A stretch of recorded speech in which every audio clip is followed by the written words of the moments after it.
All right, coaches, we'll make a start. Firstly, thanks for joining us for the first domestic coaching session.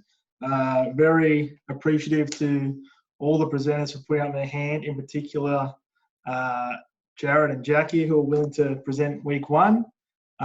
Basically, the whole idea of this was we've been running a lot of online clinics, but probably more aimed at sort of rep level coaches and above. We wanted to do something more for the grassroots and domestic coaches in a short, compact sort of way, and just sort of share some ideas. And we've got some fantastic coaches in our association and in our network, and you've got two of the best tonight in Jarrod and Jackie. So I won't talk for much longer. I'll hand over to Jarrod. I'll just quickly introduce Jarrod. Many of you will know Jarrod from his time with Werribee, Wyndham. He was here for 12 months, but it felt like he was here for 12 years because everyone knows him, and he made so many relationships and friendships, and really invested in our association before he took the role as the coach development manager at Basketball New South Wales, and doing a terrific job up there. So Jarrod's going to present on some key ideas when coaching kids, and it'll be some great stuff because we know he's very good at it. So I'll hand over to you, Coach. Thanks, Reece. Before I get anything started, a big ups to you, coaches, for taking the time in your development and spending half an hour on a Monday night to learn more about the game. And a big thank you to Reece and Wyndham Basketball for taking the initiative to look after this space and really spend time to develop those coaches as well. Because as we all know, we shouldn't discriminate any coaching, and it's very important that domestic coaches get a lot of that love as well. So coaches, what I'm going to speak about tonight for 15 minutes, I'm just going to touch on key thoughts when coaching kids. And I'm going to do it a little bit differently to what you may be used to. I'm going to avoid the PowerPoint. The camera's going to be on this ugly mug the whole time. So if you get blinded, I apologize. And we'll try and save the questions towards the end if you have any. So without any further ado, I'm going to jump straight into it. And the key thought, number one, before we get into anything, the basis of everything. Number one, have fun. Now, I'm sure if you were able to do a case study of all the best professionals in the world, the number one reason that they're there is that they're enjoying it. And that is definitely a factor for me in my case. And that's what it was like for me as a kid. So in your perspective as a domestic coach in domestic competition, you've got to find a way to keep it fun for yourself. It is a community sport, and you need to approach that community sport with a community attitude. So number one, if you're going to have fun, it's most likely the stakeholders that you're involved with will have fun as well. Now, very important, you can still have fun, but you have to avoid being silly at the same time. So you don't have to go to training and then get a cricket bat and whack yourself on the head to get a laugh. You have to be quite professional, and you can still have fun without doing the slapstick stuff. And that's one thing that you've got to figure and find out yourself as a coach. Now, most importantly, you've got to also keep perspective of your role as a coach in the domestic space. You're a volunteer coach, and you're a volunteer coach in a club that is run by volunteers. And really, Australian basketball is built on the shoulders of volunteers, and you're coaching a bunch of kids. So if you were going to coach a bunch of kids, you've got to find a base for them to then go on and get the best enjoyment out of the game as humanly possible. Now, when I talk about a community attitude, when I mean community attitude, the vibe is kind of family-like. You've got to really work together to provide a common goal. Now, if you're working in the community, you know that there's a whole bunch of volunteers working for the people in that area. And you have taken the time and put up your hand to then provide and show the kids what fun is, to then try to achieve a common goal, which is basketball at the end of the day. Now, what would you want in a coach if you were them yourself? So just take a reflection back to when you were a kid, and I'm sure the most common answer was fun. And after saying all those points, I'm sure you know what I'm trying to get at before I get to the next point. My next point, you have to realize, what's your job as a coach? Now, from a perspective of domestic coach, what level competition are you coaching? Now, if you're a domestic comp coach, you have to understand what level you are then coaching at. There are multiple grades. You could be coaching A grade, you could be coaching F grade. If you're coaching a lower grade, you might have to try to simplify the play and try to come up with ways to understand that those kids have probably never played basketball before. They're probably not very good at all. So how are you going to make it enjoyable for them?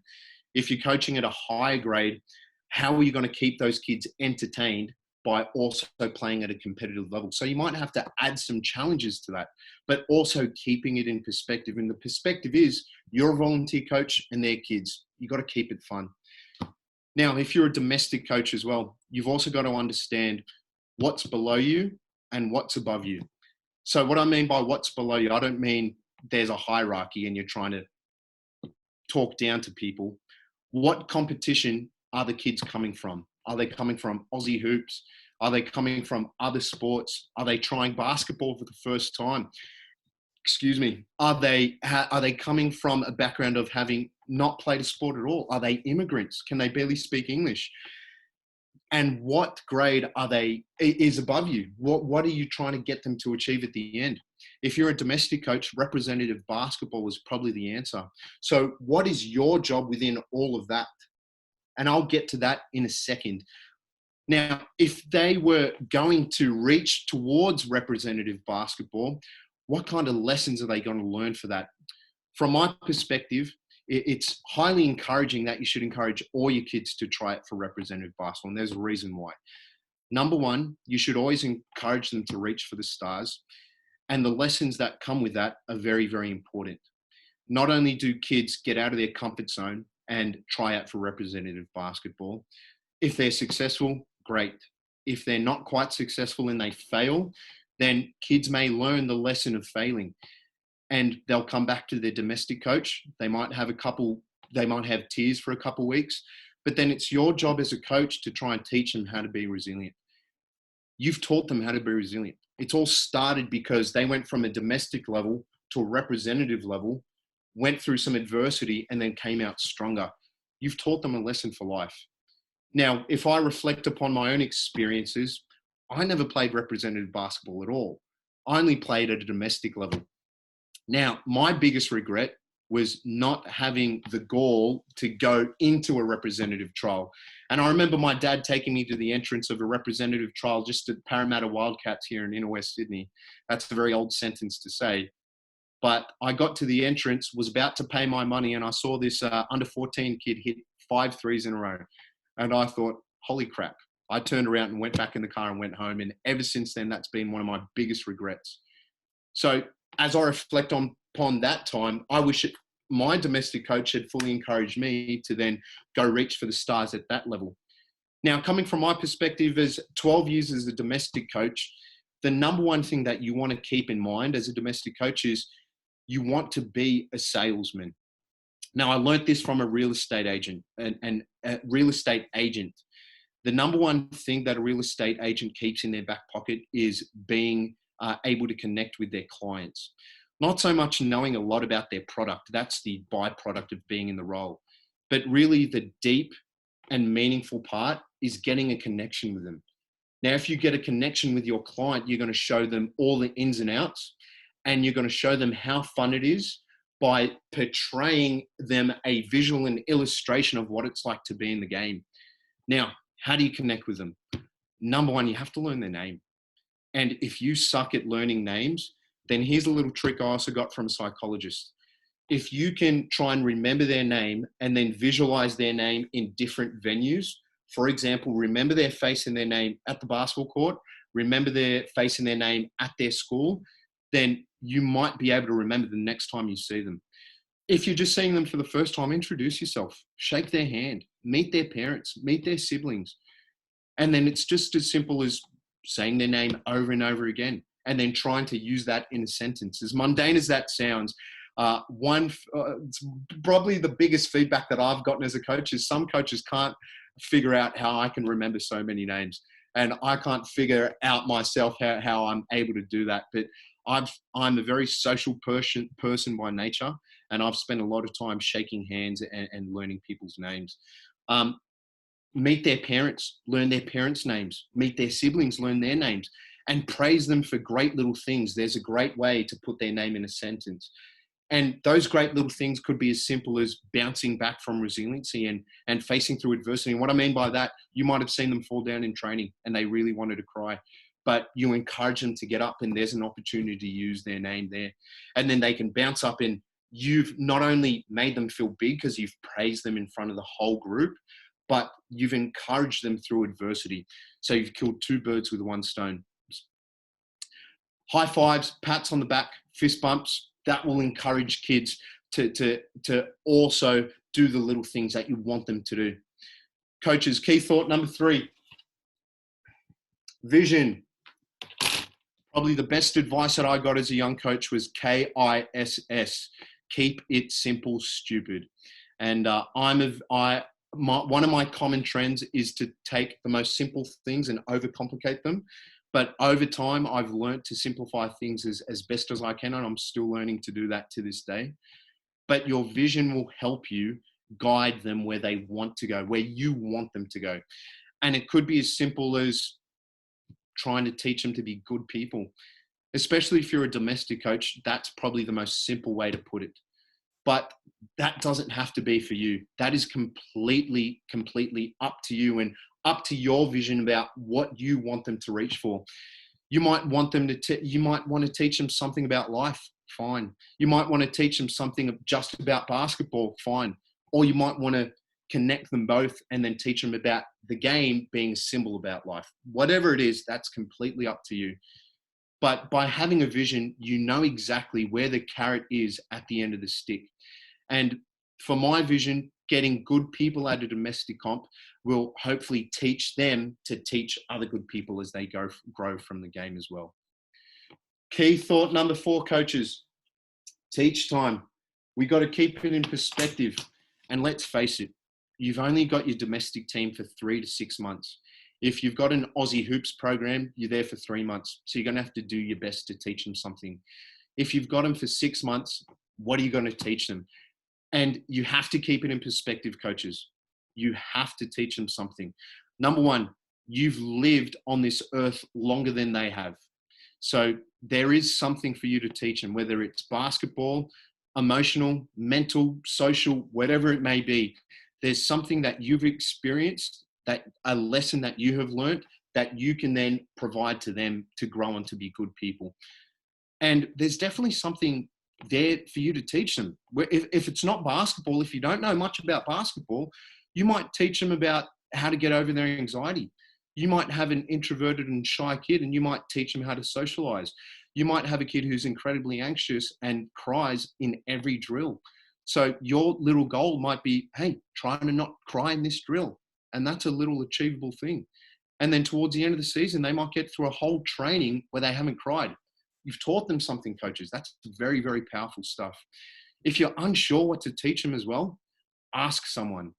I know down in Wyndham, there's a lot of good people down there that will share their ideas.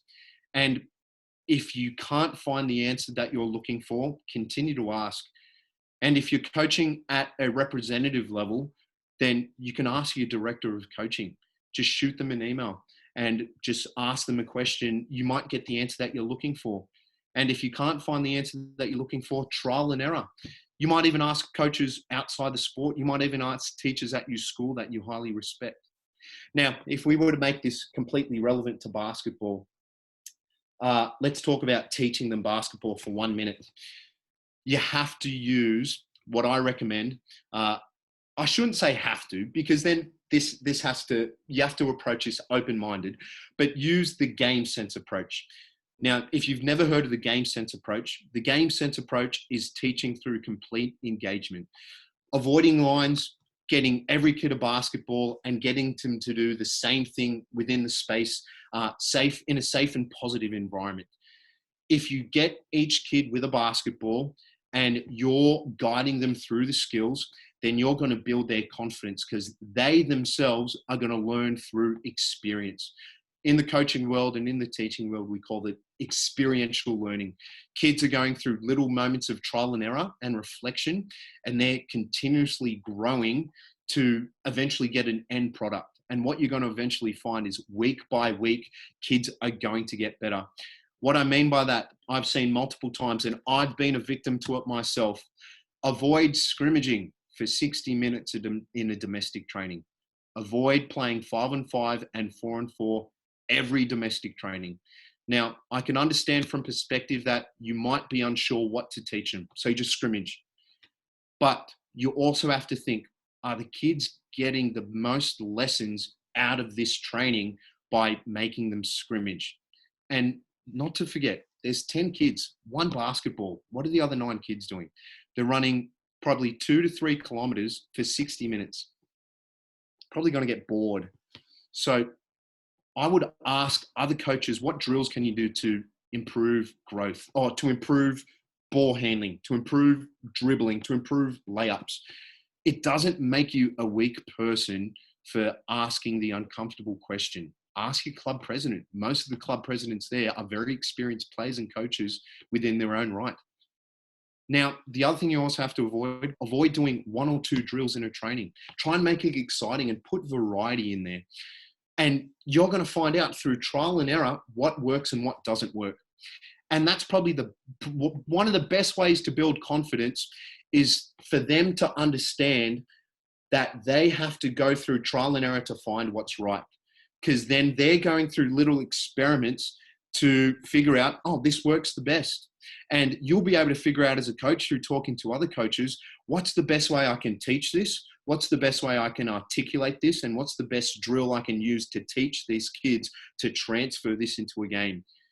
So number 1, if you want to build confidence, praise publicly. If, like I said previously, if you want kids to do the little things right, then let the whole world know. And it could be as simple as opening a door for that little old lady exiting the stadium. That's a really, really good way to build these little great traits that we want these kids to have. Now, if there are traits that we are trying to discourage kids to have, then we criticize privately. We have to take those kids to the side.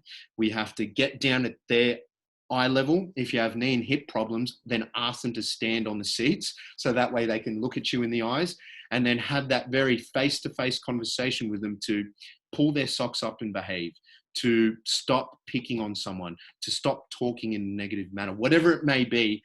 I will leave that up to you, coaches, but praise publicly and criticize privately. Now, if we were to relate this development and to teach 3 to 6 months in the game, you have to balance game time, have to try and figure out a way to balance the game time. A very good formula that I once picked up from a coach: start one of your worst players on the court, start one of your worst players on the bench, and sub them in and out. Start one of your best players on the court and start one of your best players on the bench, and then sub them in and out. That's a good way to try and balance your starting 5 to then get your worst players on the court and get them game time, because their development is just as valuable as your best players. Now, I understand there might be some games you have to win because there are semifinals and finals. I get it. You're going to have to figure out a rotation where you get to the end of the game where it's close, where 2 of your best players are on the court at the same time. And that's a journey that you have to go through as a coach. Whether you've got to write it down and go through trial and error, that's completely up to you. Coaches, last lesson. Number 5, lead by example. Now, number 1, whatever you do, first hold yourself accountable. Look yourself in the mirror. If you are going to portray a behavior, then most likely your kids are going to pick up that behavior as well. So number 1 person you should always blame is yourself. Now, I'm not trying to take you through a path of depression, but it is very healthy to go through a path of reflection and try to understand the lessons that we learned. Now, I picked this up from a random parent from one of my domestic teams that gave me such valuable advice that I found out was a CEO and a founder of a high-tech company in North Sydney. And it just came as simple as just talking to my group of parents. And he once said to me, Jarrod, you have to have bad days to realize your good days.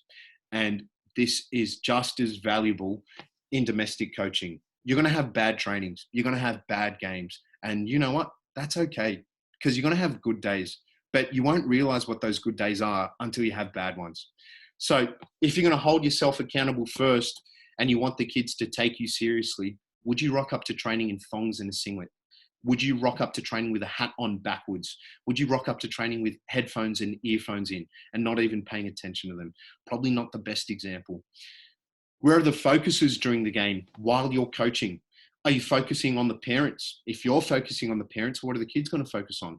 Are you focusing on berating to the referees? If you're berating them, what are the kids going to focus on? They might do the exact same thing. Now, if we're also going to lead by example, how are you going to get the best out of them? Number one, you have to listen, because you have to get a rapport with them. The only way you get a rapport, I picked this up from a negotiation book. You have to listen, because you have to understand context. You have to understand where the kids are coming from, what their background is, what their home life is like. And the most simple way to get there is just to ask questions. What's your teacher's name? What do your parents do? What sports do your siblings play? You don't have to probe deep, but just ask simple questions and pay attention to the way they react to things. Who are they walking in with? Are they walking in by themselves? And if they're walking in by themselves, are they walking to training? If they're walking to the training, they probably have a single parent at home, or they have two parents that are working 4 jobs. So just something you have to consider.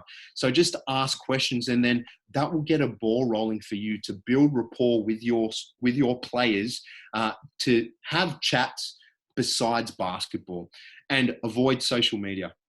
You don't want to connect with them through social media, because you're just going to open up a Pandora's box of trouble. Coaches, last thing before I hand it back and Jackie can get into her fantastic presentation. If you want your kids to grow, you need to approach growth as well. Approach things with an open mind. And one of the most powerful things that you could do is reflect upon yourself. Figure out the things that you do well, figure out the things that you don't do well, and figure out the lessons that you learn either on a daily, weekly, monthly, or yearly basis. And what things could you do differently? Reflection is such a powerful tool. And if you show growth, then your kids will grow as well. So just to summarize those 5 key thoughts, coaches. Number 1, have fun. Number 2, what is your job within that realm? Number 3, what do you want for them and what's your vision for them? Number 4, teaching time. You've got 3 to 6 months. What are you going to teach them? And mind you, whatever you teach them, they're probably going to go on to a different coach after you. And I hope they stay in the sport. And number 5, last but not least, lead by example. Coaches, thank you for your time. Reece, thank you for this opportunity to share what I am possible. And coaches, all the best, and thank you for spending time. Thanks, Jarrod. That was great, mate. And certainly could see the passion, obviously, for the grassroots level of the game, which we know you have, the people that have been involved with you. But I think the 40-odd coaches that are tuned in, plus anyone that watches this after, will certainly see that. So very much appreciative of you taking the time to put those notes together, and a couple of really great lessons for all levels, but particularly for kids playing for the first time, or just playing for fun on a Saturday, whatever it may be. Got 2 questions, coaches. I probably should have mentioned at the start, if you have questions, just shoot them through to me. I've had 2 come in, but that's sort of it. But that was probably on me for not. I've sort of forgot that I've got to say that. Jarrod, how do you balance the fun and that game sense approach, but not losing control of the team or practice? If you've got a few kids that muck around and things like that, how do you balance it, and what's the sort of way you approach that? No, really important point. Setting boundaries early on. My most common boundaries I refer to as the golden rules. The golden rules are: don't talk while the coaches are talking, and don't bounce basketballs while the coach is talking. Very, very simple. And then that will also provide me with a foundation to hold them accountable as well. If they do cross those lines regularly, then I just use the 3-strike rule. Then the 3-strike rule is just a warning, a reminder. Then the 3rd strike is, I'm sorry, you've got to sit out for a period of time and then come back. Anything beyond that, then it's a chat to the parent. But I've never, once in my whole coaching career, I've had to do that. Yeah, But yeah. So I haven't had to go there very often. So how do I balance that? I hold them accountable, and I smile. It's just as simple as that. Just get to training and have a smile. And then by just having a smile and just by focusing on the drill, then kids will understand that, right, we've got to focus here. But then I know where the boundaries lie. Yeah. And because you've got that engaging practice and that fun practice in their games, they want to be in it. They don't want to be sitting out as well, I guess. So controlling it through that method rather than having a really long line, and that's where your issues are sort of coming in. So Totally. Coaches, if you ever saw Jarrod run a training, it kind of looks a little bit chaotic. He's certainly happy with a bit of chaos and a bit of it looks kind of messy in a way, but it's organised chaos, I guess would be a way to put it. And you certainly can see the kids love it, but there is very clear boundaries in how he controls that. With a smile on his face is very impressive. So some great suggestions there. Last one, unless anything else comes in, mate. If you've got any suggestions on good resources, or you gave some suggestions on people who to talk to, but do you know any resources that might be available for domestic level coaches of where they could sort of look if they want to find out a bit more or read? Yes. I'm trying to provide the analogy of drinking from the fire hydrant here, because it's completely dependent on what they're looking for. Resources wise, if you wanted to look up anything first, basketball immersion is a great place to start. Other than that, Reece has some great resources on his coach's website. Start there. If you can't find an answer there, go to the Basketball Australia coaches webpage, and there's definitely stuff there. If you can't find resources there and can't find answers there, then look at the FIBA coach resources, which is otherwise known as the WABC website. And Reece has all those links on the coach's development page. So I would definitely start there and begin a search out. But the number one thing you want to keep in mind is just keep your search simple, because it's very common that you can get lost in that search. Yeah. And then next thing you know, you're looking at kittens playing basketball and you can't figure out how you got there. Yeah, no, there's definitely a lot available. But yeah, and Jarrod was not paid for that advertisement of going to our website. I can confirm that. Thanks, mate. Any parting words, or are you good? No, coaches, thank you for spending the time, and great job to Reece for setting up this initiative. This is loved my time down in Wyndham, and I wish it could have been longer, but c'est la vie, as the French would say. I have no idea what that means, but I'll go with it. Now I'll just quickly introduce Jackie. Jackie is our Programs Coordinator, full-time with the association, but she's also a very experienced coach at varying levels, including assistant coach with our Big V men's team, and our under-18 boys head coach. She's also a development coach with the under-18 state team for the women. So a very experienced coach, but has coached a lot at domestic and rep level from a young age, and is going to talk about planning and practice, an important part of coaching. So I'll hand over to you, Jackie. Cool. Thank you. So unlike Jarrod, I am going to go with the boring PowerPoint. So I'll share my screen and just make sure that you can all see that first. Just give me 1 sec on that. All right.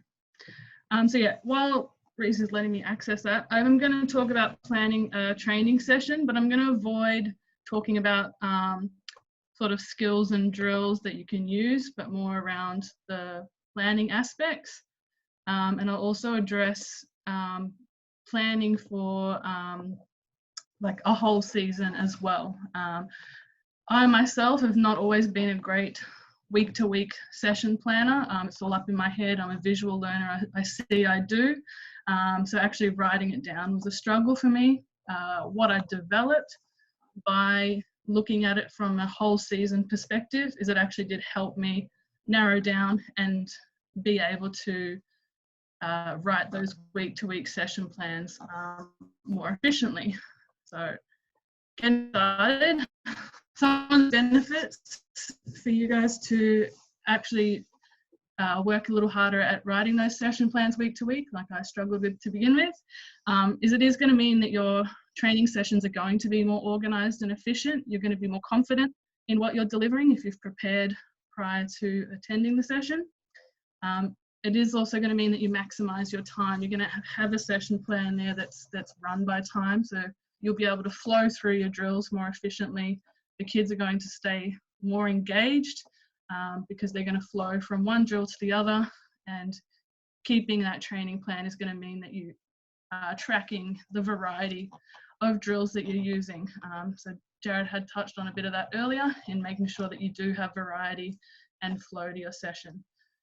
So with all that, that's going to lead to your athletes becoming more skilled and more developed, because you are catering to the range of drills. That means that they're going to get that development in all areas.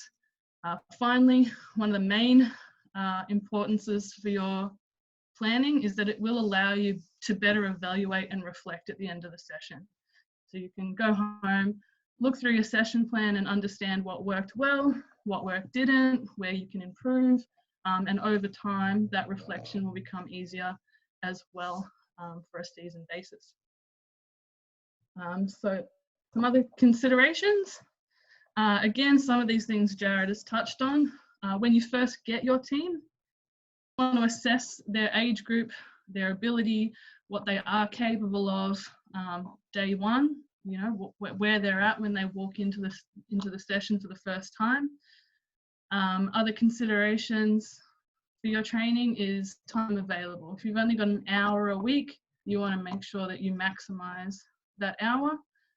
Your training conditions, so for our rep teams, we would have a half court for one session a week and then a full court for the second session. So your trainings might look different based on those different training conditions.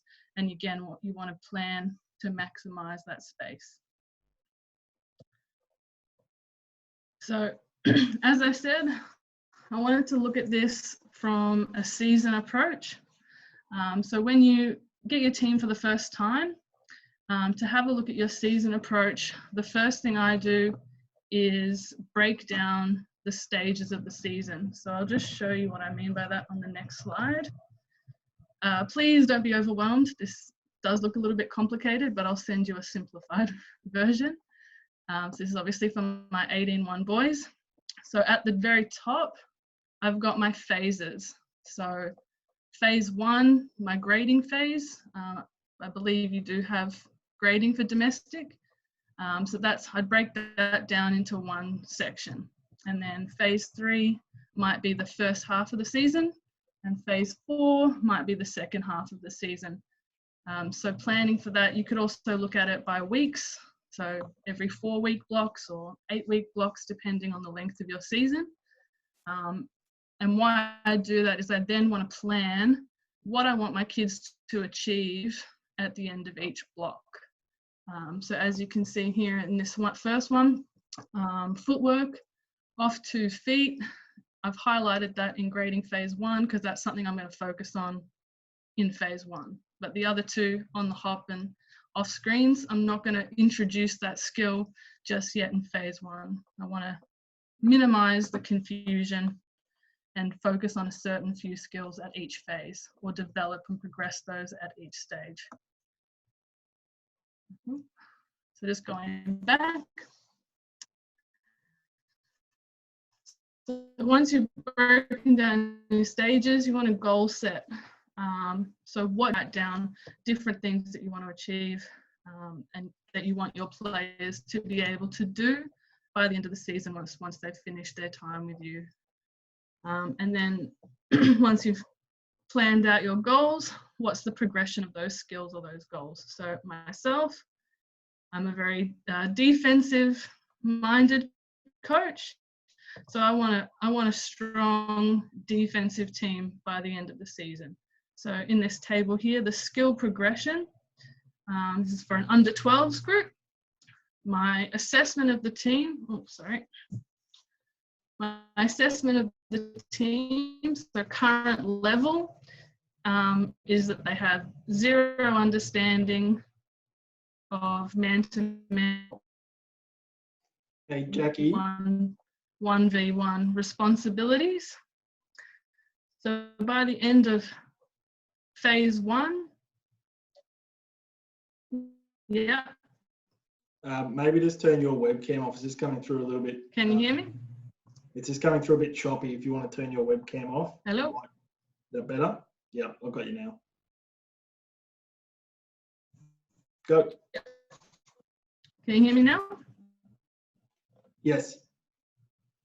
All good? All right, so yeah.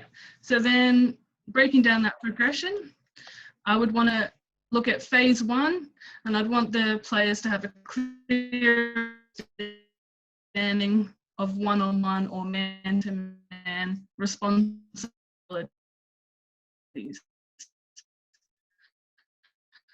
So we'll drill that in different ways throughout the sessions.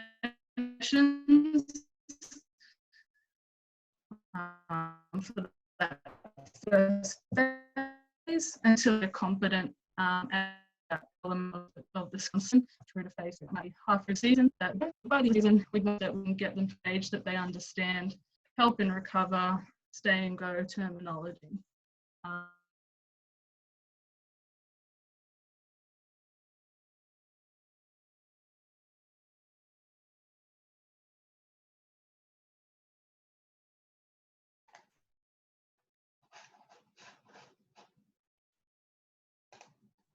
think. Hello?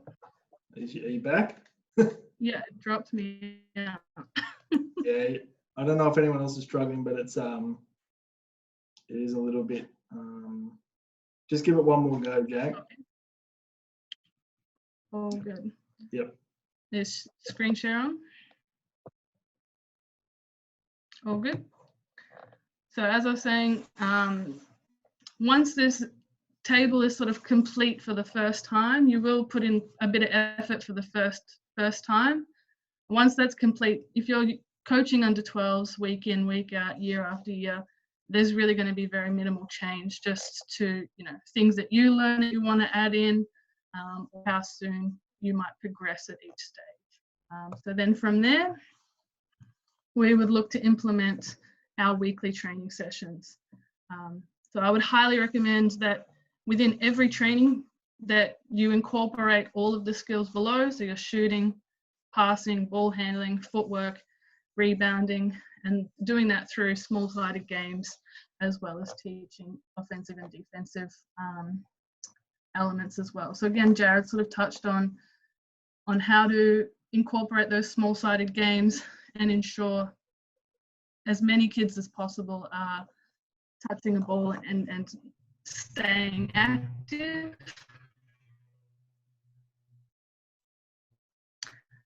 So then planning your training session, I'll send out some templates for you to work with and come up with your own sort of designs. But the main elements that are really, really important in your week-to-week training session is obviously the time.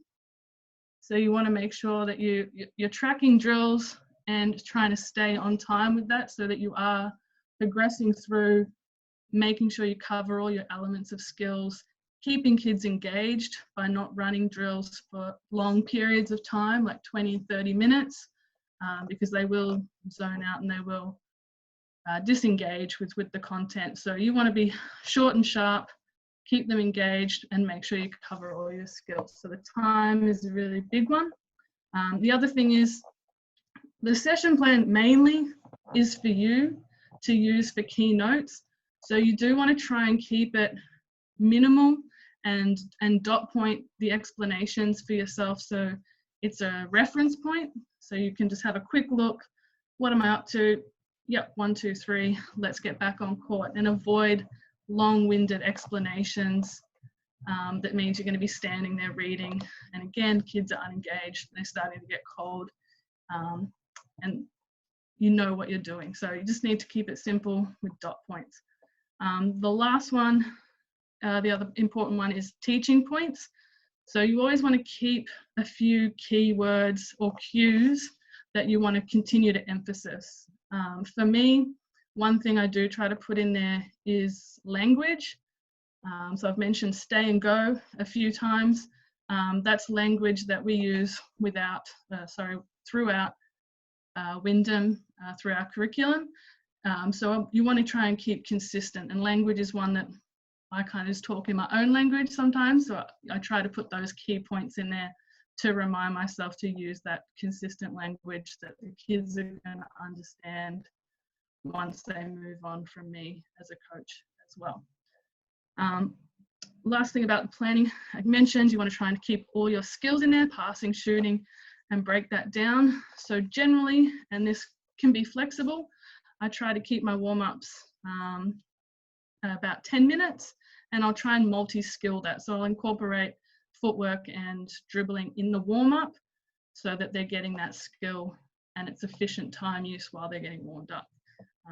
Then you want to try to keep a nice balance of skill development, not getting too boring where they're standing around in lines, but that you are developing the skill on its own so that they can build and understand those fundamentals. And then also, as Jarrod mentioned, using game sense approach or small-sided games so that they can explore and develop those skills in different contexts. Then you also want to use your time to build in offensive and defensive elements as well. So some coaches are much more visual. So I have stolen a training session from Jarrod. So here, again, it's really efficient that if you need those visual cues to help you on court, that you just want to go with one sheet of sort of your time and your running, and then you might have on the back those visual cues that are going to help you if you need a quick look and a refresher. But again, you really want to try and keep it simple and precise, so you're not going to be spending time reading that session during the training. And a couple things to finish up. So again, I mentioned you want to reflect and be willing to change. So at the end of each session, take a couple notes. Did I achieve what I aimed to? If not, what could you have done better? If you did, then you know drills to continue to work with that keep the kids engaged. So again, that revision time is really going to help you track the kids' development, also track your personal development about what's working and what isn't and where you need to get better. And then again, just talking about the season planner, be willing to be a bit flexible with that. If kids are struggling, keep working on the fundamentals. Don't build on top of that until they're sort of gaining that developmental skill. And if they are really excelling, then you, by all means, push forward and add more to the bucket, so to say. Final tips. Any new concepts you teach, like if you're teaching them about defense for the first time, do it early in the session. Players are going to be more alert, more engaged, and try to keep that slow teaching minimal, and then let them explore with it. So if you're doing that early in the session, they're more likely to carry it throughout than towards the end where they're starting to fatigue. As Jarrod mentioned, avoid lines, keep the players moving. You want to make sure that they walk out of the gym with a sweat, whether it's an hour and a half, or whatever you have. Keep them moving for as much as possible. As I mentioned, incorporate those fundamental skills into your warm-up, so that's going to maximize your time. I'm really big on keeping drills competitive, but that can be in multiple ways. It can be with one another, it can be by time, score, target, that can be team, that can be individual, but it sort of gives kids something to work towards and stay engaged with. Last couple, incorporate conditioning into drills. So you don't want to be running laps to get the kids' fitness up. You want to be, if you've got the opportunity to have a full court, you want to be using those full court drills to use as conditioning, but you're still working on the skill development or concepts and getting that conditioning through those types of drills. Lastly, tell the players why. So when you introduce something, so we're learning to do left-hand layups. we're doing this so we can be more versatile scorers or something like that. If you give them the purpose or the why, they're going to understand why they're doing it, and they're going to be more willing to engage with the session as well. So that's me. Hopefully you've been able to catch most of that. Sorry about the internet. But I'm going to send you through some templates for that weekly sessions and for the season sessions. So something for you to have a bit of a play around with and see what works for you. As I mentioned, looking at it from a season approach was something that helped me personally become better at weekly planning. So yeah, by all means, experiment with it, but it's definitely a skill to be learned, and something that will help you really develop players more efficiently. Cool, thanks Jackie. And we got through the hiccup in the middle and not too many people dropped off, which was good as well. So couple of questions. Firstly, what would you suggest with planning a session at the moment, given that the athletes have been locked down for sort of 8 weeks? Where would you start and what would you work on? What would sort of be some priorities for you? Yeah, as I said, sort of incorporating conditioning into the drills. But I guess with my players, I do have 18s, so I am a bit more wary of the likelihood of injury. So I would start approaching things like my warm-up that is going to have footwork and agility and ball handling to sort of get them warmed up and assess where they're at with fitness. And that type of warm-up is still getting all of their skills that are essential for the game, but it's also a form of dynamic stretching and looking after the body as well. So not going straight into 60-minute scrimmages where they're very likely to injure themselves straight away. Yeah, for sure. So it's going to take a slow build up and prioritizing some of those skills and all that sort of stuff for sure. So obviously your plans and stuff, pretty detailed things. What about a coach that's really new and doesn't know all the basketball terminology? Where would you sort of start with the planning process and how would you recommend they attack that?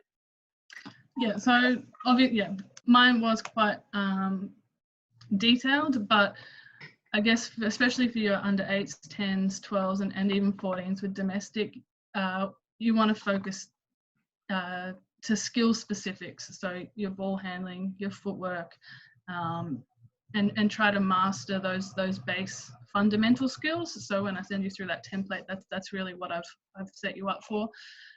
In terms of finding out information, as Jarrod had mentioned, all those previous websites, but also Wyndham and our page. I know that you can reach out to your coaching leads or directors from your clubs to get sort of direction as to what's appropriate for what age group and what fundamental skills you want to look at.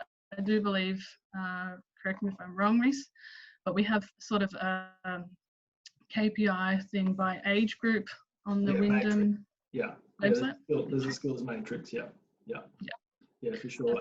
That's a good guide. Yeah, definitely. And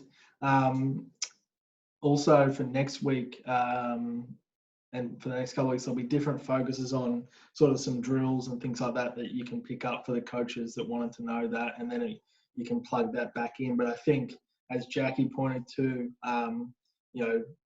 planning, it can sometimes seem like a bit of a chore and you just turn up and wing it. But if you spend 5 minutes on a plan, it's far better than no plan, and you're going to get so much more out of a session. So certainly some valuable information on how to attack that. But if you take one thing away, just make sure you get a plan. I've had one last minute question come in, Jackie, to try and process it. So,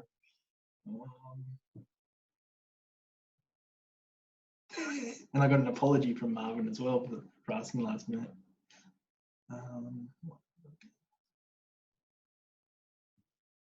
Okay, so what sort of level of concepts would you be looking to put in for a junior domestic team? So in terms of offensive and defensive concepts, obviously it comes back to a little bit of what Jarrod said around the level, but what would you sort of recommend? Any sort of suggestions on how detailed or how simple you would keep things?